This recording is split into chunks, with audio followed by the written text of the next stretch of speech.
కామారెడ్డి పంచాయతీ ముగిసిందా? కత్తులు దూసుకున్న నేతలు సీట్లు ఎందుకు పంచుకున్నారు? మాటలతో తోటాలు పేల్చుకున్న నేతలు పూలు ఎలా పంచుకున్నారు? ఇకపై ఇరు వర్గాల నేతలు కలిసి పనిచేయగలరా? పీసీసీ చీఫ్ గురించి వైరల్ అవుతున్న ఆడియోపై క్రమశిక్షణ కమిటీ ఏం తేల్చింది?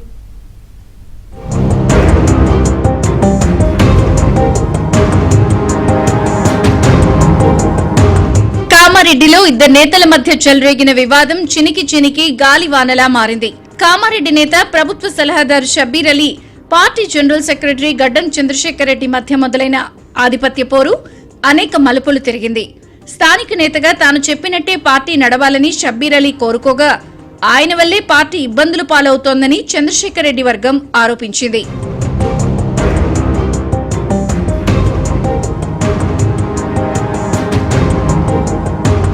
నేతల మధ్య పరస్పర ఆరోపణల పర్వం పెద్దది కావడంతో రెండు గ్రూపులుగా విడిపోయి గాంధీ భవన్ మెట్లెక్కారు. ఒకరిపై ఒకరు ఫిర్యాదు చేసుకోవడంతో క్రమశిక్షణ కమిటీ ఈ నిర్ణయాన్ని సీరియస్ గా తీసుకుంది.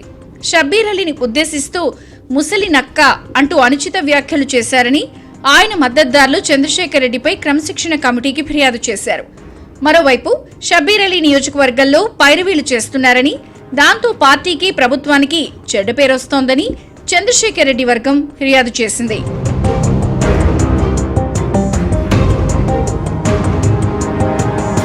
వివాదాన్ని పరిష్కరించేందుకు క్రమశిక్షణ కమిటీ ఇద్దరు నేతలకు వివరణ కోరుతూ లేఖలు రాసింది.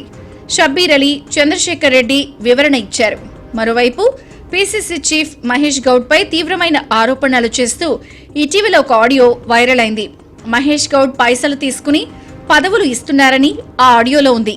అది షబ్బీర్ అలీ వాయిస్ అంటూ చంద్రశేఖర్ రెడ్డి సతీమణి ఇందుప్రియారెడ్డి మరో ఫిర్యాదు చేసింది. అయితే ఆ వాయిస్ తనది కాదని, మార్ఫింగ్ చేసి తనపై బురద చల్లుతున్నారని షబ్బీర్ అలీ వివరణ లేఖ రాశారు.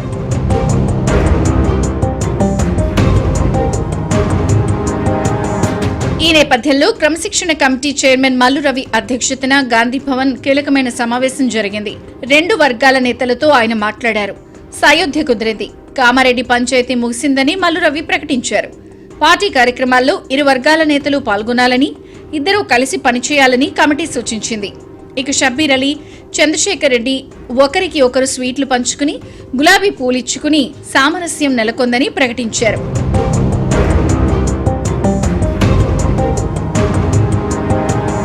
అయితే పీసీసీ చీఫ్ మహేష్ కుమార్ పై తీవ్ర వ్యాఖ్యలు చేసినట్టు షబ్బీర్ అలీ పేరుతో వైరల్ అవుతున్న ఆడియోపై క్రమశిక్షణ కమిటీ ఇంకా అధ్యయనం చేస్తోంది.